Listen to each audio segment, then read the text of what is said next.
Assalamualaikum warahmatullahi wabarakatuh. Alhamdulillahi rabbil alamin. Wassalatu wassalamu ala ashrafil anbiya'i wal mursalin Sayyidina Muhammadin wa ala alihi wa sahbihi ajma'in. Subhanaka la ilma lana illa ma 'allamtana innaka antal alimul hakim. Rabbi shrah li sadri wa yassir li amri wahlul 'uqdatam min lisani yafqahu qawli, amma ba'du. Alhamdulillah, pada kesempatan yang mulia ini kita memasuki kajian hadis dari kitab Arba'in An-Nawawi, hadis yang kelima. Qala al-Imam Nawawi radhiyallahu anhu, al-hadithul khamis an ummil mu'minin Ummi Abdillah Aisyah radhiyallahu ta'ala anha qalat qala Rasulullah sallallahu alaihi wasallam, man ahdatha fi amrina hadha ma laysa minhu fahuwa raddun. Rawahul Bukhari wa Muslim. Wa fi riwayati Muslim, man amila amalan laysa alaihi amruna fahuwa raddun. An ummil mu'minin, hadis ini dari ummil mu'minin, dari ibu orang-orang yang beriman. Dikatakan ummul mukminin berdasarkan ayat Al-Quran, wa azwajuhu ummahatuhum, dan para istri Nabi adalah ibu-ibu mereka, yakni munazzalatun manzilatuhunnah, menduduki kedudukan seorang ibu di dalam menghormati, di dalam mengagungkan, dan di dalam haram untuk menikahinya, bukan di dalam khalwah. Inilah sehingga para istri Nabi dijuluki dengan ummul mukminin, ibunya orang-orang yang beriman. Ummi Abdillah, beliau dijuluki dengan Ummu Abdillah sebab suatu hari beliau minta kepada Rasulullah sallallahu alaihi wasallam agar diberikan kunyah. Kemudian Rasulullah sallallahu alaihi wasallam memberikan kunyah kepada Abdullah, yakni Ummu Abdillah, ibunya Abdullah, yang mana pada hakikatnya kita ketahui bahwasannya Sayyidatuna Aisyah radhiyallahu anha tidak memiliki seorang putra.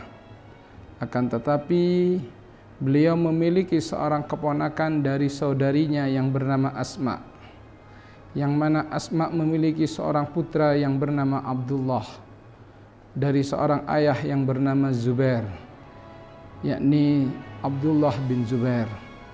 Maka kemudian Rasulullah sallallahu alaihi wasallam menjuluki Sayyidatuna Aisyah radhiyallahu anha dengan julukan Ummu Abdillah karena alaqah bainahuma. Ummu Abdillah Aisyah radhiyallahu anha.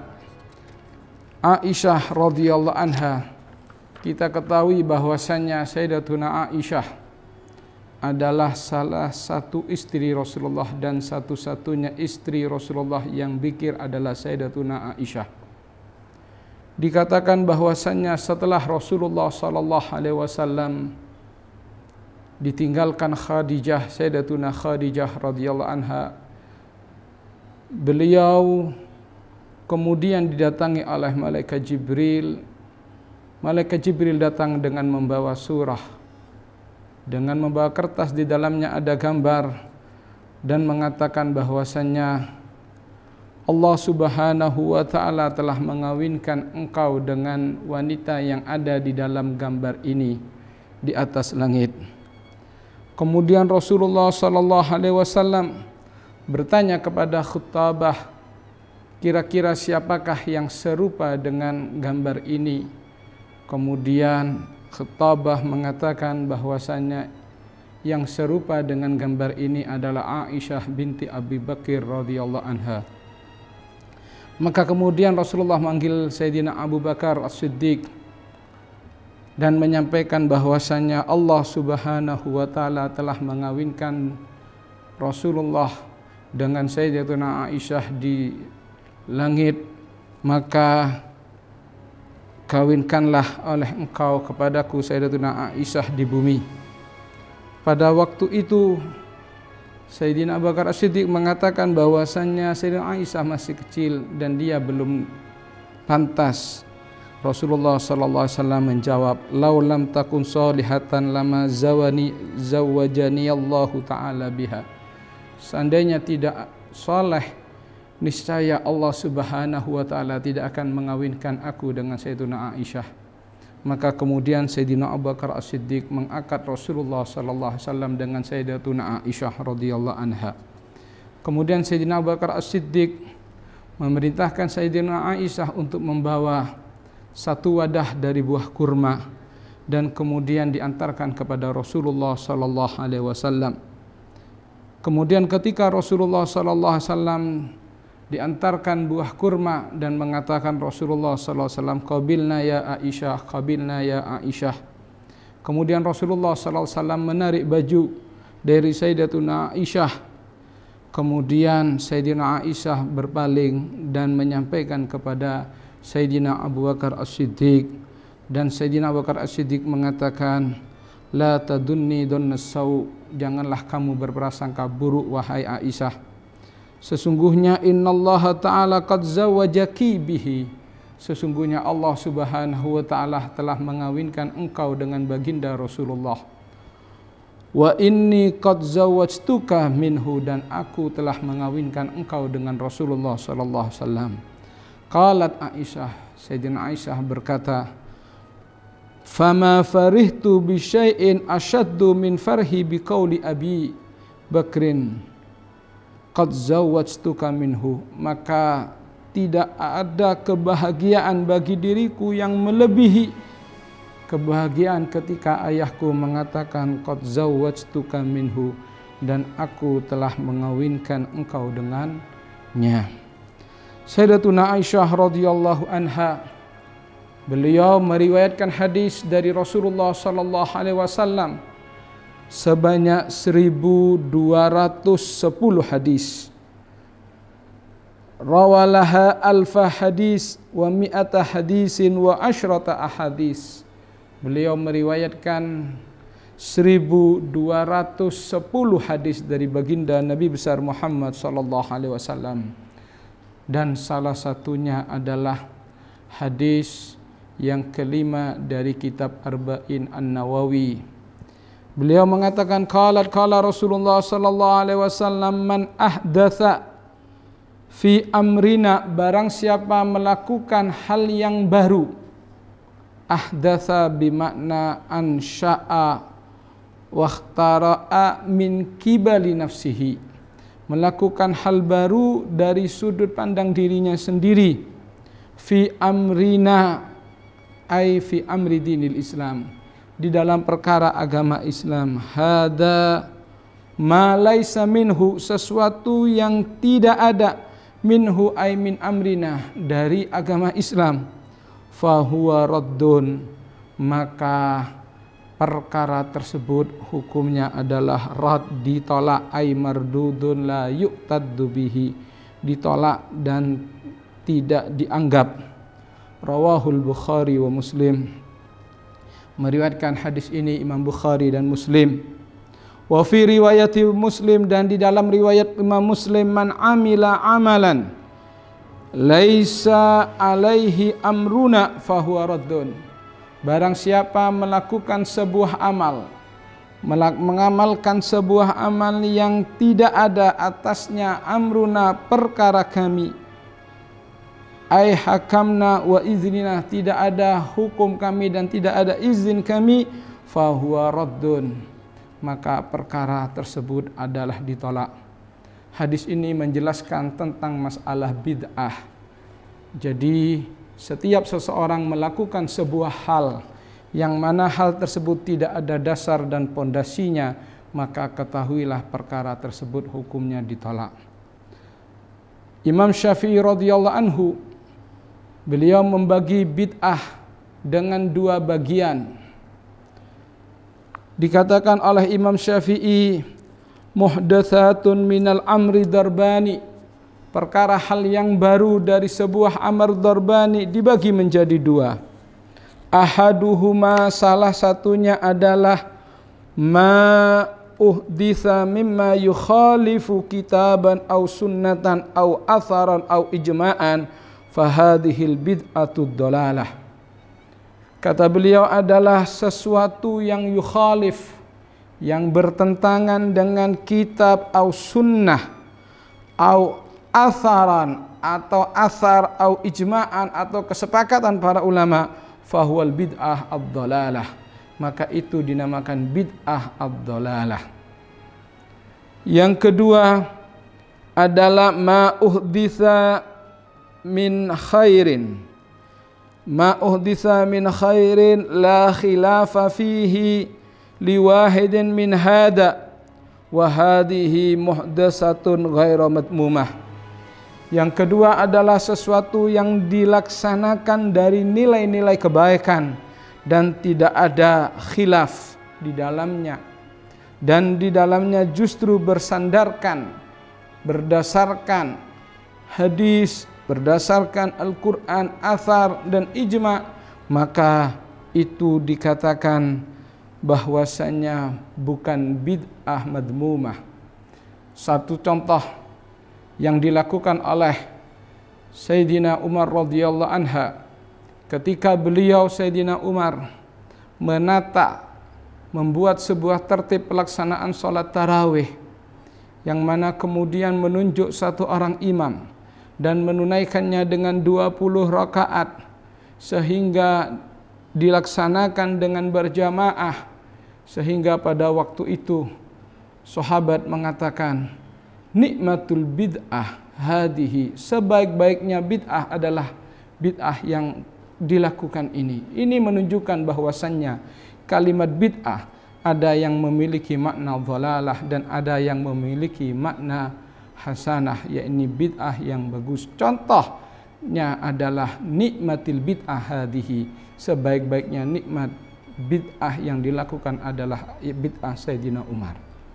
Sering sebagian kelompok mengatakan dengan dasar hadis ini, mengatakan segala hal yang tidak ada pada zaman Nabi dikatakan bid'ah. Salah satu contoh misalnya pembacaan maulid. Pembacaan maulid mereka mengatakan bid'ah, tidak ada pada zaman Nabi, tidak ada pada zaman Rasulullah sallallahu alaihi wasallam. Mari kita lihat dengan mata terbuka dan hati terbuka. Perlu kita ketahui bahwasannya pembacaan maulid yang pertama adalah ibarah dari seseorang ingin menampakkan kebahagiaan atas kelahiran baginda Nabi besar Muhammad sallallahu alaihi wasallam. Qiraatu maulid adalah sebuah ungkapan rasa bahagia atas kelahiran baginda Rasulullah sallallahu alaihi wasallam. Bahkan kebahagiaan ini pun juga pernah ditampakkan oleh Abu Lahab. Ketika Rasulullah sallallahu alaihi wasallam lahir ke muka bumi, salah satu budak Abu Lahab yang bernama Suwaibah datang ikut membantu, kemudian mengabarkan kepada Abu Lahab bahwasannya tadi malam engkau memiliki seorang keponakan yang baru lahir. Maka begitu bahagianya Abu Lahab, dia memerdekakan kepada budak yang bernama Suwaibah. Saking bahagianya dengan kabar tersebut, sehingga diabadikan, idza kana hadza kafiran jaa dhammuhu bitabat yada fil jahimi mukhallada ata annahu yaumal isnaini daiman yukhaffafu anhu lisururi bi ahmada fama dhannu bil abdil ladzi tula umrihi bi ahmada masruran wa mata muwahhida. Jika ini sosok seorang kafir yang sudah datang nasnya, hinaannya dengan nas bitabat yada, dengan adanya nas tabat yada abil habi wa tab, ata annahu yaumal isnaini daiman, datang dalam sebuah riwayat setiap hari Senin, sebab dikatakan bahwasannya suatu hari paman Rasulullah yang bernama Sayyidina Abbas, beliau bertanya kepada Abu Lahab di dalam mimpinya, ma fa'alallahu bika, maka Abu Lahab menjawab, adzabani rabbi kullahinin illa yaumal isnin, kecuali hari Senin, bahkan keluar dari jarinya Abu Lahab beberapa tetes susu sehingga dia meminumnya. Setiap hari Senin lisururi bi Ahmada, karena bahagia dan cinta terhadap kelahiran baginda Nabi besar Muhammad sallallahu alaihi wasallam. Fama dhannu bil abdil ladzi tula umrihi bi Ahmad masruran wa mata muwahhida. Ini satu hari bahagia dengan kelahiran Rasulullah, maka bagaimana terhadap umat baginda Nabi Muhammad yang setiap saat, setiap waktu dia bahagia dan cinta terhadap kelahiran baginda Nabi besar Muhammad sallallahu alaihi wasallam. Ini yang pertama. Yang kedua, kalau kita lihat pembacaan Maulid adalah sebuah pujian, sebuah sanjungan kepada Rasulullah sallallahu alaihi wasallam. Sebagian kelompok mengatakan bahwasannya yang membid'ahkan, bahkan mengkafirkan kepada kelompok yang melaksanakan Maulid, mengatakan dan menyamakan adalah pujian umat Islam kepada Rasulullah disamakan dengan pujian orang-orang Nasara kepada Nabi Isa alaihi salam. Padahal tidak. Pujian kepada Nabi Isa alaihi salam yang dilakukan oleh orang-orang Nasara adalah menempatkan Nabi Isa sebagai Tuhan, sedangkan kita tidak. Bahkan pujian kepada Rasulullah sallallahu alaihi wasallam pernah dilakukan oleh sahabat, termasuk dalam sebuah riwayat Ka'ab bin Zuhair. Ka'ab bin Zuhair dikatakan bahwasannya ketika beliau sebelum masuk Islam, beliau menyudutkan Rasulullah dengan syair-syairnya, sehingga pada waktu itu dia dihalalkan darahnya. Kemudian Ka'ab bin Zuhair datang ke kota Madinah dan kemudian masuk Islam, dan kemudian Ka'ab bin Zuhair memuji kepada Rasulullah sallallahu alaihi wasallam sebagaimana yang beliau ungkapkan di dalam qasidahnya yang dengan kalimat banat su'aduh. Sehingga ketika memuji kepada Rasulullah sallallahu alaihi wasallam di hadapan Rasulullah sallallahu alaihi wasallam, Rasulullah sallallahu alaihi wasallam melepas burdahnya dan menghadiahkan kepada Ka'ab bin Zuhair, menunjukkan bahwasannya memuji kepada Rasulullah sallallahu alaihi wasallam adalah bukan sesuatu yang dilarang. Pembacaan Maulid adalah memuji kepada Rasulullah sallallahu alaihi wasallam. Ini bukti yang kedua. Bukti yang ketiga, bahwasanya kalau kita melihat dengan mata hati, pembacaan Maulid di dalamnya adalah dengan tujuan untuk membaca kisah Rasulullah sallallahu alaihi wasallam, untuk membaca biografi Rasulullah sallallahu alaihi wasallam. Bagaimana kisah Rasulullah sallallahu alaihi wasallam sebelum Rasulullah sallallahu alaihi wasallam dilahirkan ke bumi, dan cerita kisah tentang para nabi dan rasul banyak disebutkan di dalam Al-Qur'an, banyak disampaikan di dalam Al-Qur'an. Kita baca kisah tentang Nabi Adam alaihi salam, kita baca kisah tentang Nabi Nuh alaihi salam, kita baca kisah para nabi dan rasul, sehingga dikatakan bahwasannya wa kullan naqussu alaika min amba'ir rusuli ma nuthabbitu bihi fuadak.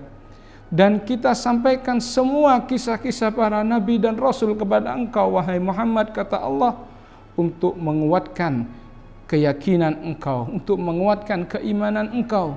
Kisah para nabi dan rasul disampaikan oleh Allah kepada Rasulullah sallallahu alaihi wasallam untuk menguatkan keyakinan dan keimanan.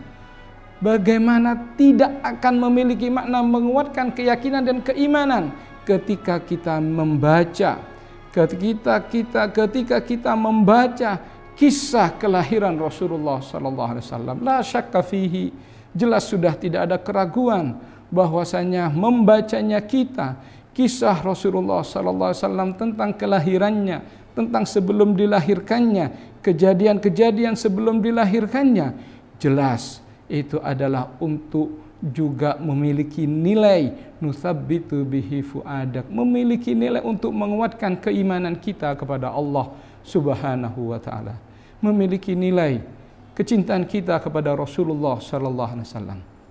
Inilah yang kadang kita perlu pahami dengan mata terbuka, dengan hati terbuka, sehingga kita tidak sembarangan mengatakan bid'ah, dolalah dan sebagainya. Begitu juga berapa banyak amaliyah-amaliyah yang dilakukan oleh ahlus sunnah yang pada dasarnya memiliki dasar, memiliki sandaran hukum, memiliki kajian hukum, berdasarkan hukum. Salah satu contoh misalnya tentang tawassul.